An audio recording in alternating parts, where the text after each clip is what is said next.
Before we dive into the episode, make sure you hit subscribe on the podcast platform you're listening on. Also, follow me on X at The Dave Dynasty and subscribe on YouTube by looking up Nostalgic Dave Dynasty. You can also buy one of my shirts at ProWrestlingTees.com/The Dave Dynasty. Now, enjoy the show. Welcome to 1 hour of the toughest, roughest wrestling you'll ever see. That's right, Dick the Bruiser said it all. The big question, have you got the endurance? Have you got the brains to get past the excellence of execution?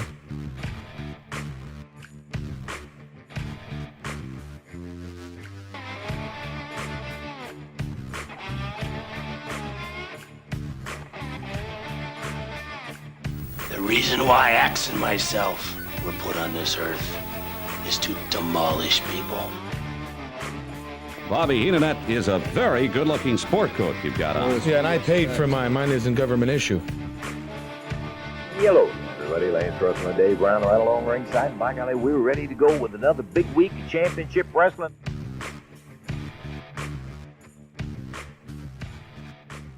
Greetings, wrestling fans, and welcome to Wrestling Nostalgia. I'm your host, Dave Dynasty. Thank you for joining me for another week and another episode.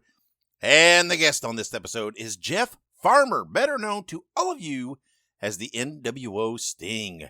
We talk about the nWo Japan, his post-wrestling career, and much more. And that interview is coming up soon. Just a little note here. I am now on Blue Sky. Just look up Nostalgic Dave Dynasty or The Dave Dynasty, and you can find me there. As a reminder, I am also on Facebook with a page, X, Threads, Instagram, and YouTube, so make sure you follow me everywhere. All right, let's take a break. And when we come back, we will have my guest, Jeff Farmer, so stick around. Filsinger Games is a tabletop cards and dice game company that has enjoyed success for over 3 decades. Their first game was Champions of the Galaxy and was released in 1986. Champions of the Galaxy is a tabletop game that features professional wrestling over 100 years in the future. Humans, aliens, and monsters battle in the Galactic Wrestling Federation for belts. Legends of Wrestling features officially licensed wrestling cards featuring stars like Ted DiBiase, Jimmy Snuka, Harley Race, and many, many more, including game sets for independent promotions. Each match takes place in real time. The action is fast and furious, and all the things that happen in pro wrestling, like cage matches, outside interference, 3-man tag matches, they also happen in the games. You have the opportunity to run your own wrestling promotion involving either real life stars or fictional characters of the future, or you can mix and match both. Visit filsingergames.com for more information and to order the games today. That is Filsinger Games, FILSINGERGAMES.com to order now. This is Listen to Their Screams, a horror podcast that feels like you're chatting with friends. Hello, I am one of your friends, Dave. I am one of the co-hosts of Listen to Their Screams with my friend Ike, and we want you to come and check us out. We are a fun-filled, positive horror movie podcast that does reviews, news, birthdays, anniversaries. We play games. We are a ton of fun every week for you, the horror fan out there.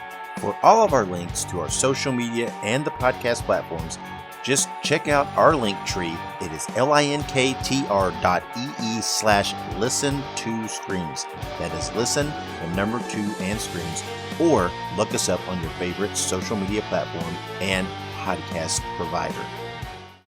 And welcome back to Wrestling Nostalgia. This time I'm being joined by Jeff Farmer, most commonly known to most wrestling fans as the nWo Sting. Jeff, how are you? I'm good. How are you doing, Dave? I'm pretty good. So I saw online, it says you were trained by Steve Kern, Ole Anderson, and Blackjack Mulligan. Is that right? That is correct. Where was that at? So I broke into the business with Steve Kern in Tampa, Florida. Okay. They used to have a warehouse. I want to say it was off Tyson Road or Tyson Drive. And it's where the Nasty Boys went. Ron Slinker was there. Jimmy Backlund. I don't know if you remember some of those names. Yeah, Jimmy Backlund became Jimmy Del Rey, correct? Yes, yeah. yes. Mm-hmm. and he was the coach at the time, trainer. So Clark and I broke in there in Tampa under Steve Kern. And then from there, we kind of went into the International Wrestling Federation, which Eddie Mansfield had in Orlando. Uh-huh. And then when we got picked up by WCW, that's when, Ole Anderson and Blackjack Mulligan. Actually, Blackjack was in the IWF Yeah. with Eddie Mansfield too. He was doing this. They were the Smoking Guns, but at the time they were the Long Riders. And Jack eventually came to WCW as a coach. So we had him there at the power plant coaching us. And Ole too. Ole was down there at the power plant a lot in Jonesboro, Georgia, when we were with WCW. So yeah, I've had the fortune of having some really good coaches and mentors, and that's just here in the U.S. and of course in my career in Japan as well. So yeah, I was blessed. Pez Watley, Sarge, all those guys were down there. Jody Hamilton and the gang down at the power plant. So fortunate to get some really good mentorship from a lot of veterans. Yeah, well, you mentioned Eddie Mansfield, the IWF in Florida there, and that's who you I think debuted for, right? Probably right around 91 or so.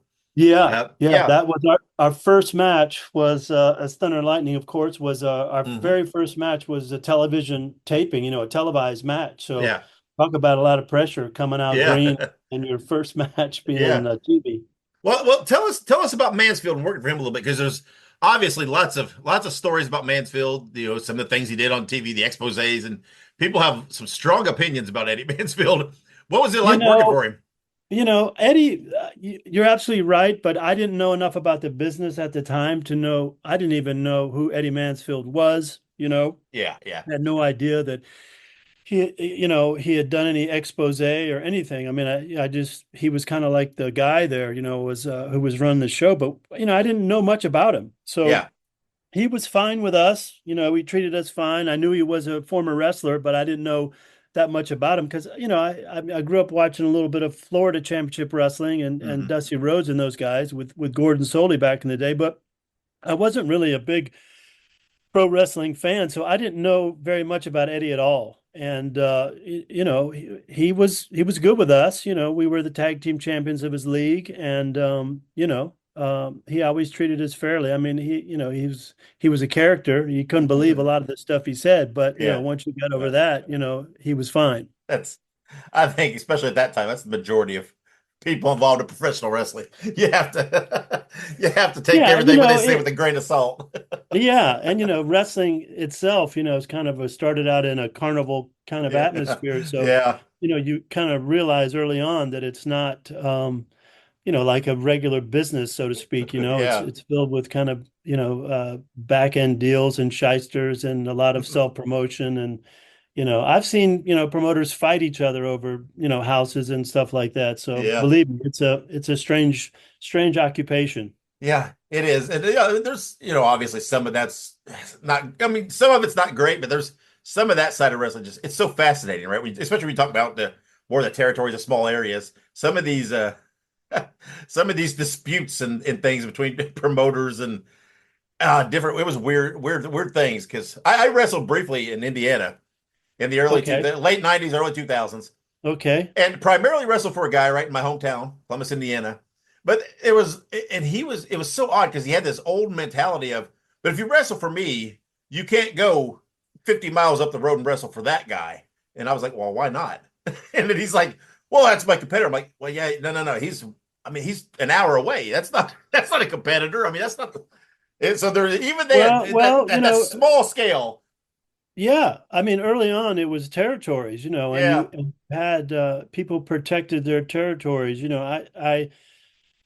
I'm kind of on the cusp. I'm old enough, to be around when that kind of happened, but I wasn't in I got in when it was really becoming these big companies, but I was familiar with territories, and I knew people were coming from different regions, wrestlers, and then later you understand more that if you had a territory, you were running these little towns around there. You didn't want somebody else to leave, or you wanted to keep your guys there.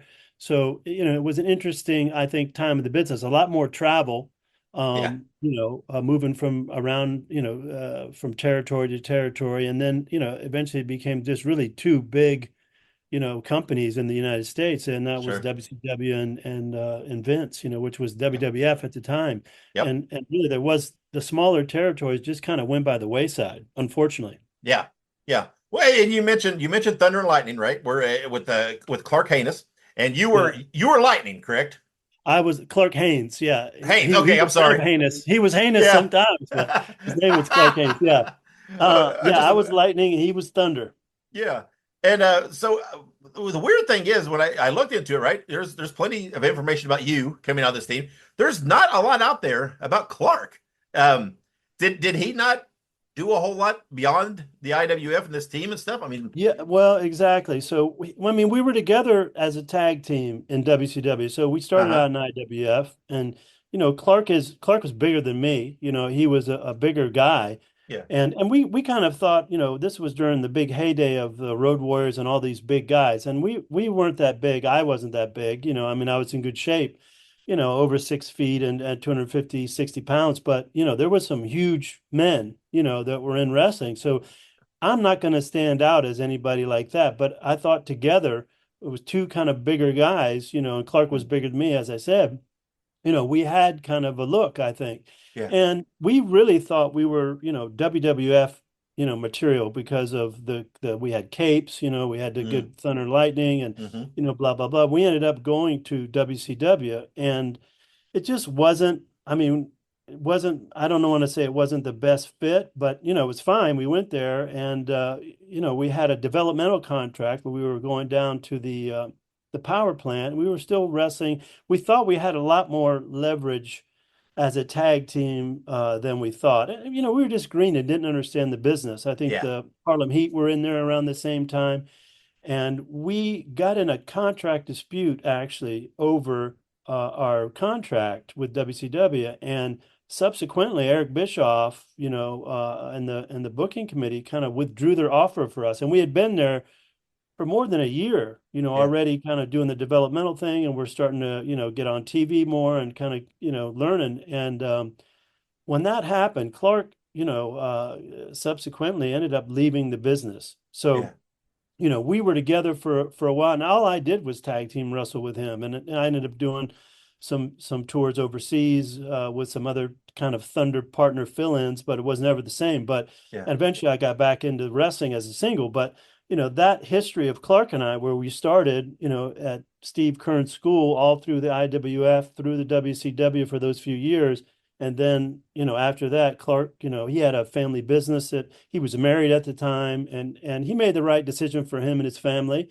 They had a big trucking company, and he went to work for his father-in-law, and he never went back into the business. So, he was the best man at my wedding, and we're still best friends to this day. I love him. He's like a brother to me. So there was no hard feelings. He went one way, I went the other. And, but there's not that much about Clark, but, he was an incredibly talented, big, strong guy, and was the best partner I ever had. Really the only real, he wasn't the only partner. I tagged with Scott Norton a lot in Japan, but Clark was my, go-to. That's where we started. Yeah. And that time it was the early 90s when you were in WCW. That was kind of a peculiar time for WCW because they were, coming out some of those hot years that kind of, dropped down a little bit, Turner sold, and they had yet to really, hit their sweet spot and really, start back on the rise. I think that was pre-Hogan, I believe. When they, things started. So that was kind of a peculiar time for WCW too. It seemed like they lacked a lot of direction and vision and stuff. So I imagine it was, I don't know. You're absolutely right, Dave. It was a weird time. Back then we were running two towns. They had an A town and a B town. So you had, half the guys were going to one town, like the A town was the big stars. Then you had a B town, and there was a lot of travel, and they had a lot of talent. A lot of guys coming up, but there was just not a lot of places for everybody. You had a lot of veterans that were there. You had a lot of new guys and developmental talent that were trying to make a name for themselves. And, it just wasn't, as you said, it was kind of a little downturn in the business. So things were just not as economically good for the company, and they were talking about cutbacks and blah blah blah, and people getting let go, and it was a very strange time. But Yeah. eventually, yeah, the whole company turned around, and I of course feel quite strongly that we superseded the WWF in the war of the two leagues. At that point with the NWO and stuff, I Yeah. really felt we were the number one wrestling company really going. Yeah. And but a lot of people, I mean, I guess they looked into you. You were there, you came back to WCW around 95 too, Yep. which was starting, things were starting to improve a little then, right? They had a little more star power on the roster thing. But you came back as Cobra, Yep. and feuded, primarily it was like set up a feud with you and Craig Pittman. Yeah.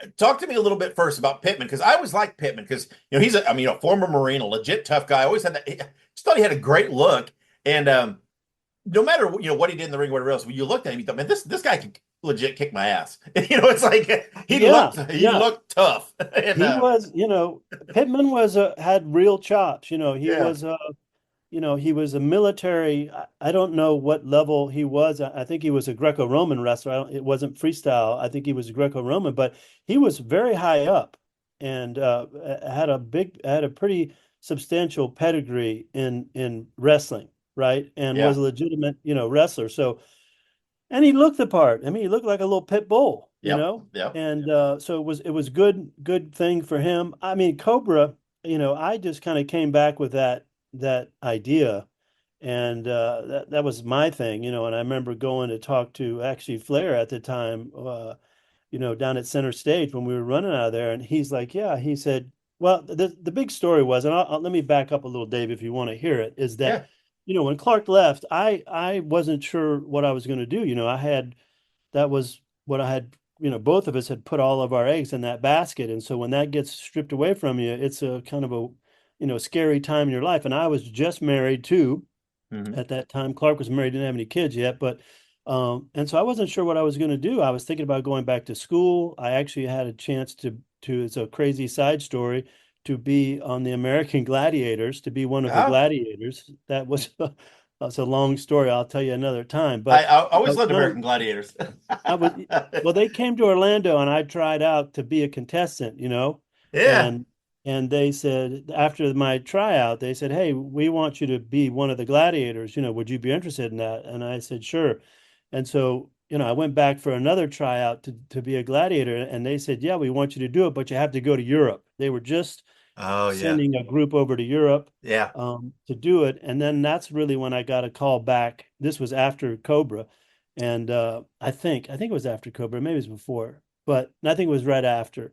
Or maybe it was around that time. And that's when I got a chance. I said, do I want to do wrestling, get back into wrestling as Cobra, or do I want to take a chance on the Gladiators? And ended up going with wrestling. Yeah. And got back into it. And Flair said, hey, I know you know how to work, come down to the Center Stage and we'll do something with you. And then I kind of got back in on a kind of by match basis. And then, later got a contract. But that Cobra was something I just kind of ended up working down at the power plant and came up with a character and said, let me try this as a single.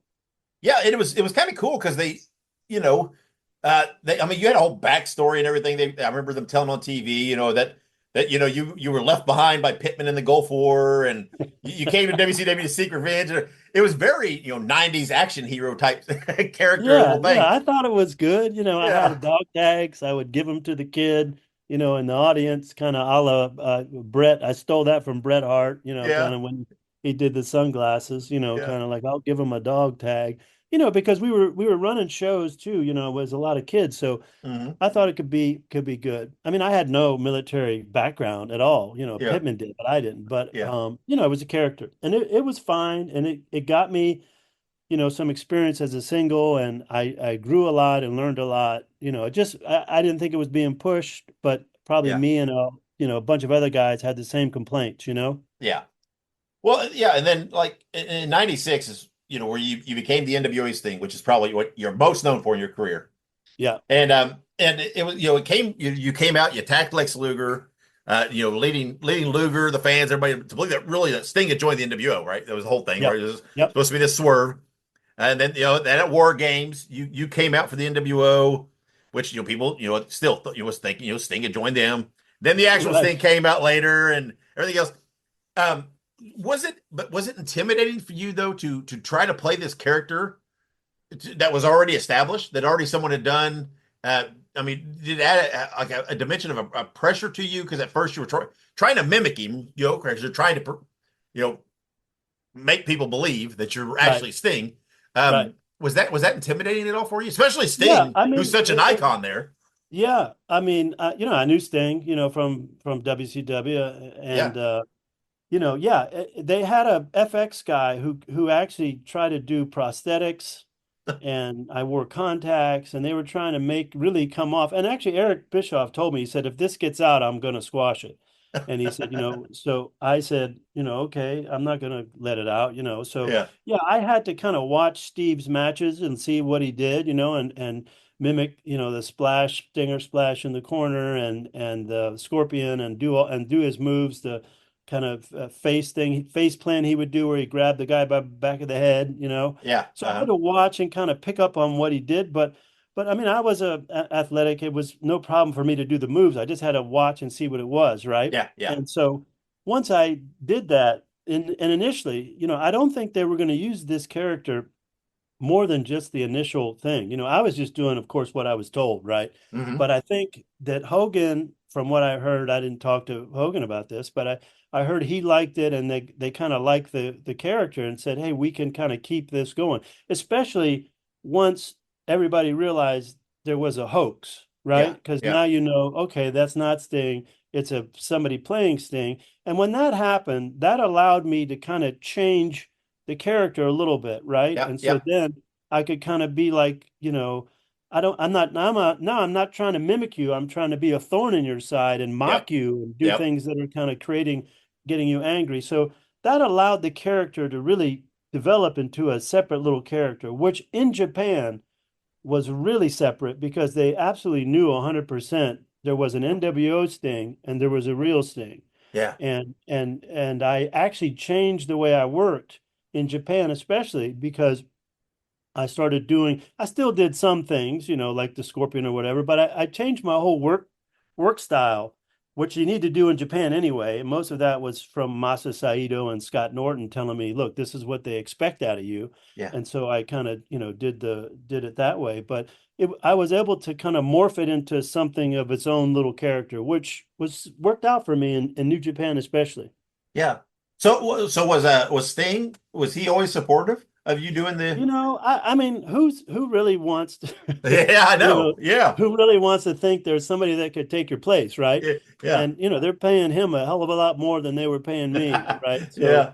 So I mean, I never talked to him about it, but I don't know what the business politics were going back there. I wasn't trying to replace him or be him or anything like that. I had no intentions of doing that at all. It was not something that I even thought about. I just kind of was doing what they told me. But now, is it a little shot over the bow for Sting to say, hey, we got a guy that can kind of do your stuff? I don't know, if that was something that the office was trying to do. But I mean, Sting, he shouldn't, he's an icon.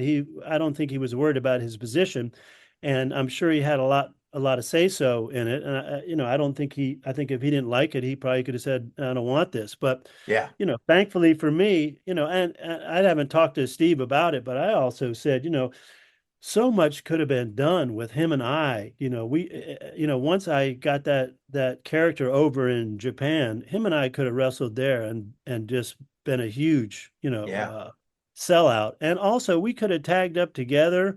We could have done a lot of, there's two Stings. I mean, there could have been some stuff. Now, again, I don't know how he felt about it, but there was a lot of angles that I think really could have been taken advantage of that just weren't. And and there was a lot of turmoil at that time in the business too, and with Sting personally. He was going through stuff, and everything that was going on. And I thankfully didn't know about that, and really wasn't concerned about it. It didn't have to be part of the decision making. I was just kind of being supportive and doing what I was trying to do to help the company and help the show and the business and myself, all wrapped into one. Yeah. Like you said, though, I think I think he had probably enough pull that if he was really opposed to it, he could have gotten it. He could have got it in Yeah. if he really wanted. And I mean, they actually went out of their way to kind of bury my character a little bit later. They had me lose, and they were doing things where, so they definitely got their point across too. They made me lose, and when the Steiners and we did a tag match or something, and I'm left out there hanging, and he comes out, and so they definitely were able to kind of establish, hey, there's a sting and a fake sting, right? But the beauty of that also was that, as I said, in Japan, I had nobody was telling me. I had my own creative control basically on NWO Sting in Japan, and that allowed me to kind of get that character over and do my own thing. Which and in a way, sometimes I was joking with somebody, and I said, Steve should be thankful that he was getting a lot of basically push off of me over there doing that character when he wasn't even, working in the ring. And I was having, hundreds of matches. Yeah. I mean, like you said, you working in Japan for the NWO in Japan, it's almost, I mean, Sting became more popular. I mean, NWO Sting, you became much more popular in Japan. Why do you think that? Why do you think they took to it so much more in Japan than they did? I mean, was it just like you said, the opportunity, the chance to develop it a little better, or? Yeah, I think it was the As a matter of fact, it's funny. They had I've told this story on another podcast. They have a rating of gaijins, the foreigners that come out on there, and I was either number 5 or maybe even number 3 in the country at one time, and Steve was on the list, but he was like number 10. So I had rated, it was like, Vader and Scott Norton and these other guys. I don't know where I was up there, but, and I had been I had been there working, every single tour, as NWO Sting. So it was popular, and the NWO was popular. I mean, that's not on my back, but I mean, Chono and Muda and the NWO and, Scott and everybody, the NWO we were doing in Japan was over huge. Yeah. And that character became very popular, and his own character, during that time. Yeah, I mean, like you mentioned, you were teaming with Norton quite a bit. I think you teamed with Chono some. Who you had a tag title run over there? Was it with Norton? Scott and I tagged a lot. He was probably the number, because we had like similar. We're the two Americans that were there almost every tour, and they bring in other guys, of course, Eddie came in sometimes, and those guys that were just amazing talents, Chris, Benoit, these guys that have been over there already and been, kind of already working there and were superstars really in New Japan. So those guys would come over, the Fit Finleys and the Mike Rotundos and the Brian, what's his name? Was awesome guy. No, I can't think of it right now. Not sure. That's all right. He was with he did a tag, like with the not the Legion of Doom. Anyway, I'll have to think about who it is, but there was a lot of good guys over there that were rotating in and. Yeah, I mean, Scott Norton, I always thought Scott Norton is so underappreciated, because I don't think WCW ever used him properly. And he was so much better used to his strengths and what he could be in Japan. And I was always a big fan. Always a big fan of his work, period. But particularly his work in Japan. I loved it during that period. He had that one period where he teamed with Hercules. I think they call themselves the Jurassic Connection. Powers. Yeah, it's Jurassic. Oh, man, I always thought they were so cool. And but I always thought they could have done more with Norton in WCW if they just used him a little more as that powerhouse badass that he was. I mean, this guy. I mean, look at him. And no, Scott, you're absolutely right, 100%. They didn't handle him right in WCW. Here he is, the IWGP heavyweight champion, from Japan, which is probably the best, toughest area to work, bar none. And, you bring him here to the U.S. and he doesn't really get the same thing. Now, again, politics and who's in charge and who wants to, you have a TV show and you only have so much airtime. Yep. And you got all of these guys, Hogan and everybody and, all of them, you name all the top guys. There's just unless you're going to be in that clique of group guys that are in there, you're just, you're going to kind of be lost in the shuffle a little bit. And I think that's what happened to Scott. And they promised him a lot of things, and they promised him the heavyweight title and this and that. And, it just didn't pan out for him, which is unfortunate. But, his real, shine and glory days were in New Japan. I mean, that guy, is still to this day, like revered and, a superstar in that company. And none of those other guys have that. Hogan's not that there in New Japan, and no Sting or anybody that, that Scott owns that, Vader is another one. Vader was over there for All Japan a lot, and for Baba's group, and he was the kind of a big American guy jing there. But Scott Norton, bar none, was the man in New Japan. Yeah, and in Japan, you left. You ended up leaving the NWO Japan. You became known as Super J. Yeah. And you had a great run as that too. But what is that? What was the thinking behind that? And I know they had the Super J Cup, right? But that's like for juniors. They did. They had the Super J Cup. I had nothing to do with that. Yeah, that was why. So why did they put that name on? I'm very confused by what that was supposed to be. You and me both. Okay? Dave, I was confused too, Dave. Masa, they wanted, we did Team 2000, and they said, okay, the NWO, got disbanded. So they said, Jeff, we got to change, your character. And I didn't come up with anything. I could have had some ideas if they would ask me, but they just said, I guess because my name was Jeff, so they said Super Jeff, like that. But they said, we're going to go Super J, and I asked Masa one time, I said, why? And this is Masa Ito, who God rest his soul. I loved Masa. He was a big mentor for me, and probably one of the best guys I've ever known. And he said, they can pronounce Super J, the fans can say it easy. They know how to say Super J. So I said, okay. Masa would have told me to put on a tutu. I would have put on a tutu and went out there, Yeah. So I said, fine, Super J, I don't care. And then they at one point said, we want to put you in a mask, and I wore a little Super J mask, which was hard to wrestle in. But yeah, it's just something they came up with. And I think it was just easy for the Japanese fans to say. And I don't know if it's because they knew Superman or whatever, but they just, figured Super J. So I didn't question it. Masa told me, and I said, sure, whatever.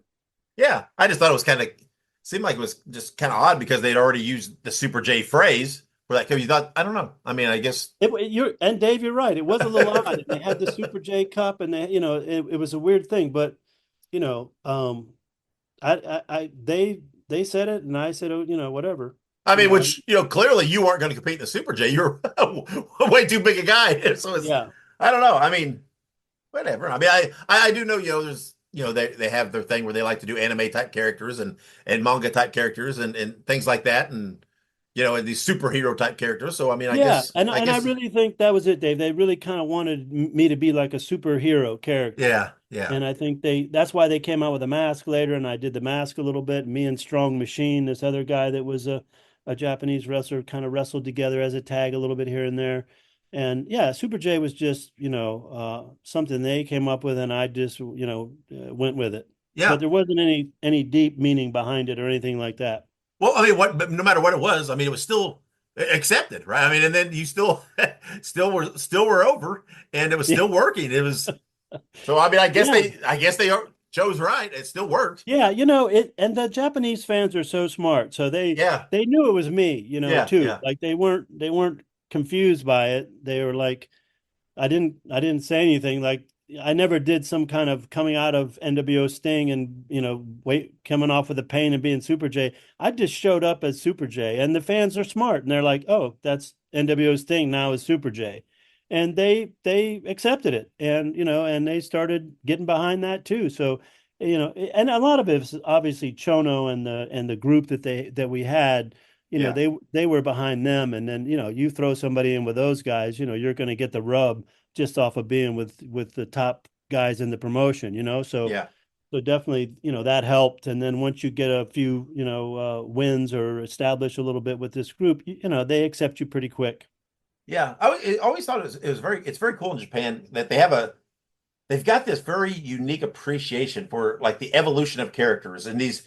alter egos of characters and things that they understand. Like, if Muta comes out with a certain paint or a certain mask, we're like, oh, this is Muta, right? This is whatever this version of Muta. You're in trouble now because now he's serious and things like that. And in Dark Liger, Jushin Liger had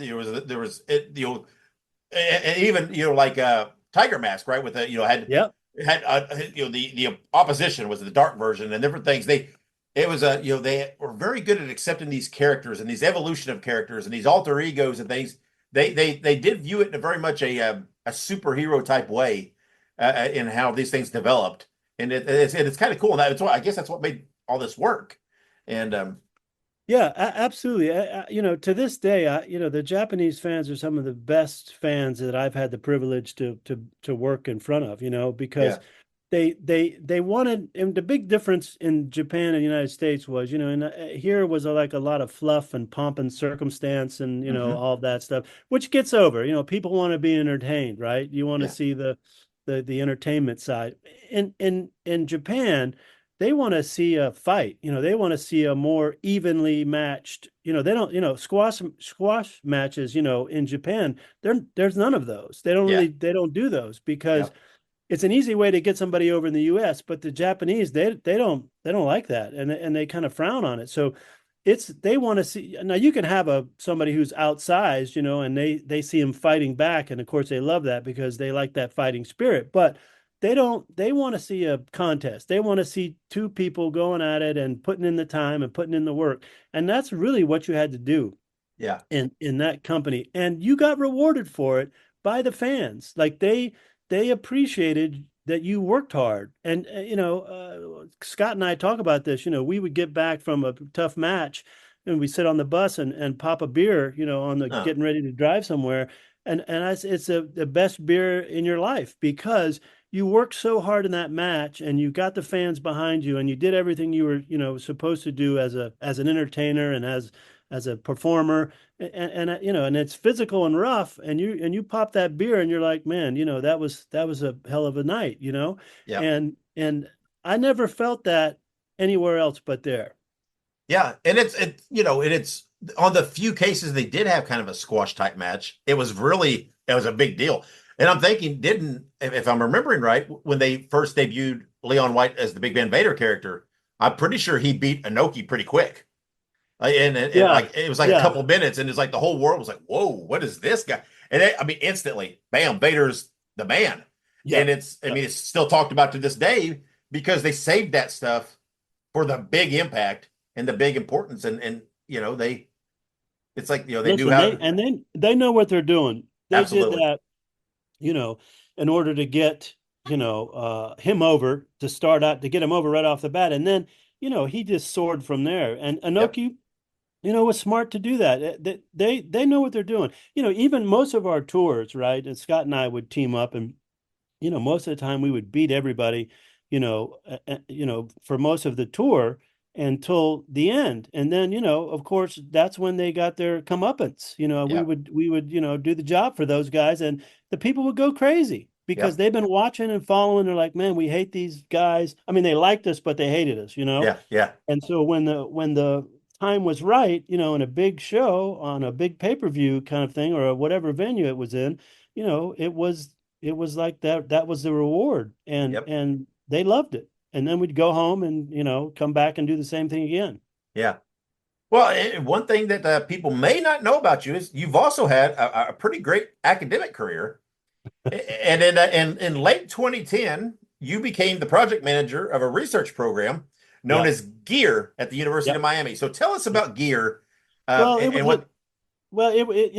is true, Dave. I when I got out of wrestling, and look, I was fortunate, I wrestled, full time. That was my only job for more than 12 years. I had to sit down and do the math, but that's all I did. So, it wasn't the fact that a lot of people don't even know that much about me, unless you're probably Japan where I did the most wrestling. But I'm saying it's kind of like this was not a side hustle for me. I did this full time for a long time. Yeah. And when I got out of wrestling, thankfully I was still could move and didn't have any major injuries and still had my faculties about me. And I really had, to think about, what am I going to do? And I went back to school. I went back to school and got a master's degree in public health. Uh, and I work at the university now, still, and it was just a chance for me to think about, something. I mean, wrestling is hard to hang up, as you know, as a wrestler, it's hard to put those boots up, man, when they say, hey, just come out and do this little spot appearance or this and that. And I did a few things here and there as I was kind of transitioning out of it, but I made a commitment to say, okay, I'm gonna, focus on starting over and getting this education and using my mind and let my body take a little rest. And fortunately, I was able to do that. Yeah. So tell us what exactly was gear? Oh, it was a genetic exercise. I had, I started out. It's funny. Clark and I were personal trainers, and I had a bodybuilder when I was younger. Played football at UCF and thought I was going to maybe play in the NFL, but that didn't pan out. And so I always had a lifelong, kind of interest in weights and weight training, and was a certified personal trainer. And Clark was too. And later I got into the science of it and got to use my brain. Yeah, well, and so now that you're retired, do you still get out though, and do you ever make any appearances at conventions or anything like that? Sometimes I do. I have made a few. Scott will sometimes tell me, "Hey, you should come out and do this," and I'll do one, but not too much. I mean, it's not something that I really, really care that much to do or need to do. I mean, of course, if Japan asked me to come back, I don't think I would hesitate a second to do anything over there for Muda and Chono and any of those guys or New Japan. It's been an honor for me to be a part of that company, and I certainly would jump if they asked me to. But yeah, nothing really here in the U.S. Occasionally an appearance or a signing or something, but I'm just kind of doing my own thing. Yeah. So then what does the future hold for Jeff Farmer? What are you planning in the future? You got any projects in the works or anything, or it's just nothing really. Probably I have some property in North Carolina, so I'm probably gonna do something there and end up getting out of Miami at some point. Yeah, we're at North Carolina. It's in Western North Carolina, outside of Asheville. Okay, gotcha. Yeah, I live in North Carolina. I live near Where do you Raleigh, live? near Raleigh on the east, more the eastern. But that's just I've only lived here about 5 years. I'm originally from Indiana, but You like it? no, I do, yeah. But we're planning in the near future to move to the Pensacola area. We have our oldest son lives there, and we kind of like that Come in area. Florida. We just got a hurricane coming through here. Yeah, I know it. Yeah, we've been in been in contact with our son. Hey, how's it? And he's like, oh, it's going to miss us a little bit. We're not going to get any direct, but Yeah, same for me here in Miami. We're gonna luckily miss it. I mean, it is. I was just talking about this. It is one of the. There's beauty in Miami, of course, with the beaches and the climate and all of that. But there's, this ever-present, kind of danger of the weather and hurricanes, and yep, there's not a lot you can do. You yep, can kind of, hunker down and bolt everything down, and if it's really bad, you got to get out. But it is a side thing. You don't have that in North Carolina. Maybe nope, in California, you're worried about earthquakes and things like that or fires, but where I am in North Carolina, I don't think there's too many threats there. So, no, nothing really. I'm from Indiana, Indiana was always tornadoes, yeah, and that we were, yeah, but it just kind of became, it's just such a part of your life. You didn't, everybody knew, I mean, elementary schools, you did tornado drills and everybody yeah, knew what to do. And it's like, oh, tornado warning or tornado watch. It wasn't as big a deal. It's like, and then I'm here near Raleigh, and the one time we had they spotted a tornado, and everybody was really freaking out. And I'm like, what? yeah. It's the same here. We're all anybody who's from Florida, or I've been here. I grew up here. Went to school here, and then left. Went to Atlanta, and then came back. I've been here for the last 15 years. It's the same thing. You're prepared. They come every year. Yeah. Hopefully they're not bad, but you're not freaked out by them. No, that's what we used to go. We'd go out in the back when I was in Indiana. We'd go out in the backyard and see them off the distance. Oh, that's a couple of miles away. We're good. We don't have to worry about that. That's not coming our way. Yeah. Didn't even worry about it. But yeah, it's different here. It's just like snow. They get a half an inch here and everything shuts down. And I'm like, are you serious? It's like Yeah, Atlanta was like that too. In Atlanta, if it snowed, everybody freaked out. Like, what do we do? It's like, okay. yeah. But then I think, well, then I think it's not like Indiana where you have every town's got salt trucks and you got salt domes along the interstate, and they don't have that equipment here, I guess. And it's like, in Indiana, you'd get a foot of snow and it's like, hey, you better still be at work. Yeah, no, no big deal. But, well, all right, Jeff, I appreciate you giving me time and talking. And I think Sure. I'd love to revisit sometime and dive in a little deeper, particularly into Japan and talk a little more about your career there. Like I said, I just kind of want to do an overview today. And everything else. Because like I said, a lot of people just know you from that run in WCW as nWo Sting. And don't realize that. I mean, like you said, probably your most active, your prime years of your career were in Japan. Yeah, and some of your best 100%. work. So, and I'll be glad, Dave, to sit down again and have a chat with you. You're very knowledgeable, and thank you. I know you're one of the boys. So yeah, anytime, let me know. We'll sit down. I apologize, I wasn't able to do it last time. Oh no, it's no problem. Something went out with my whole Facebook. I had to redo it. Yeah, I saw you say something about that. Yeah, that you but it's no big deal. People reschedule all the time. I have to reschedule this. Yeah, I understand. This is life gets in the way. This is not a thing. So Jeff, before we let you go, do you have any kind of public social media that people can follow you and keep track of you? Dave, I'm one of those guys trying to drop off the radar. Yeah, there you go. All right. Not get on it. So there you go. I don't have anything, but I appreciate you, and I appreciate, guys that are interested in the business, and guys that, again, you were a former wrestler, so and it is a very unique, opportunity to do something that a lot of people have no idea about. And so, I just appreciate it when there's people that understand it and know it and are fans of it and kind of want to go back and rehash some of it, because absolutely it was definitely a high spot for me in my life. Yeah. Like I said, it's fun. And anybody involved, I've talked to guys, wrestlers. I've talked to guys behind the camera, guys doing this, doing that.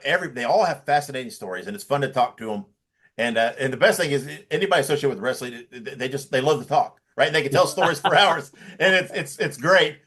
It's so true. It is. True. And they all love to tell stories, and it's fun because I love to hear them. We'll just say, Jeff, that if anything pops up for you, if you happen to do any appearances or do anything or whatever else, you just let me know, and I'll get the word out there, and I'll help spread the word for you, since you don't really have public social media. All right, I appreciate it, Dave. Yeah, I enjoyed it. Me too, and like I said, I'd love down the road a little bit to dive in again and maybe talk a little deeper on the Japan stuff, because I'm fascinated to hear a little more about that and I got some good stories from there. I bet. So we'll do a part 2 down the road and really just focus in on the Japan years. So sounds good.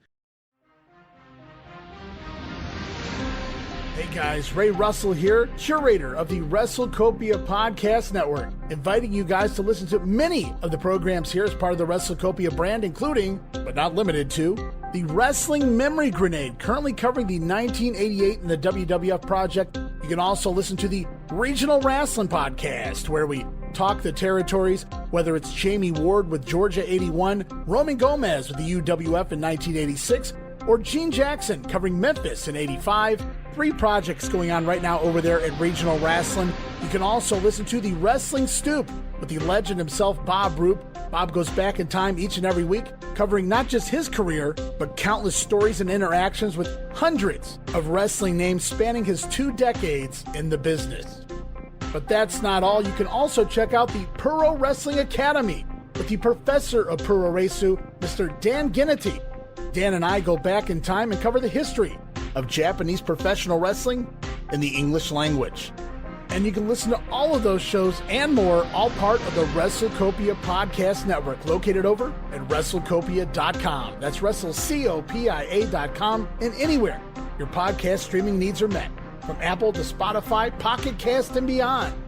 And while you're at it, why not subscribe to our social media guys for all the latest goings on here at the WrestleCopia Podcast Network. Plus, I'm constantly adding old school video clips and pictures from throughout wrestling history. You can follow us over on X, formerly Twitter, at Wrestling Grenade. That's at RASSLIN Grenade. Also, follow and like me, Facebook.com/Wrestling Grenade. And why not subscribe to YouTube.com/Wrestling Grenade.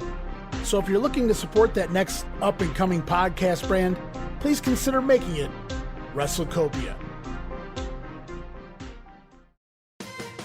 Hey everybody, Gene Jackson here, inviting you to check out the Retro Wrestling Review. where each week I'm joined by some great co-hosts who help me review classic episodes of USWA Championship Wrestling, and right now we are doing week-by-week reviews of 1993. But we don't just do reviews. Sometimes we get a chance to interview some of the people who were there and lived it, plus do watch-alongs. It's a lot of fun, so check out new episodes that drop every Wednesday at WrestleCopia.com. And to find links to everything associated to the podcast, you can go to USWApodcast.com.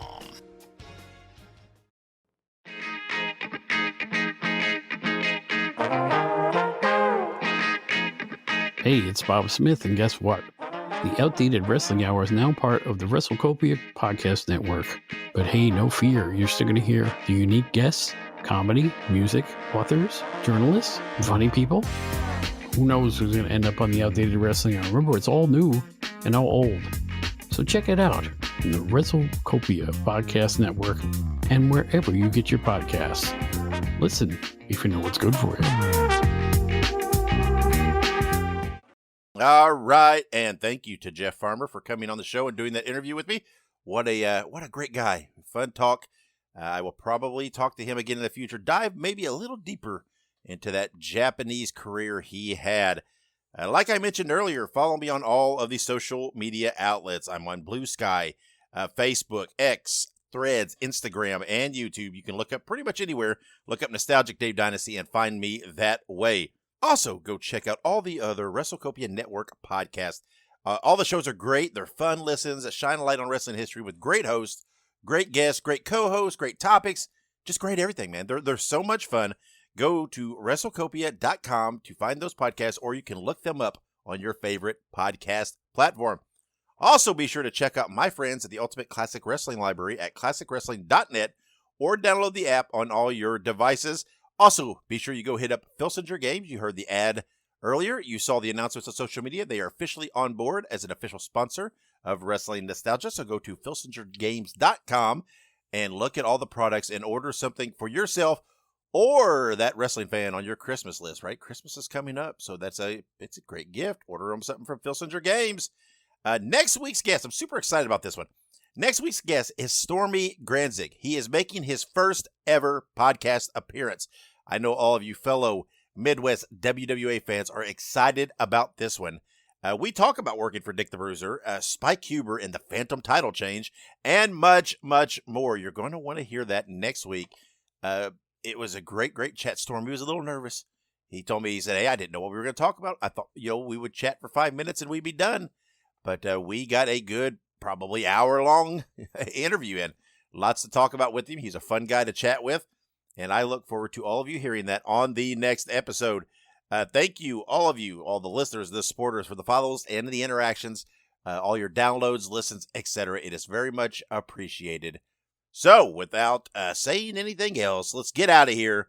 Until next episode with my guest, Stormy Granzig. Remember, wherever you go and whatever you do, be good, be safe, and keep on growing.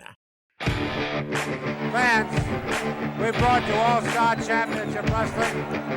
This is Sam Maneker thanking you for being with us and saying until next time, so long, everyone.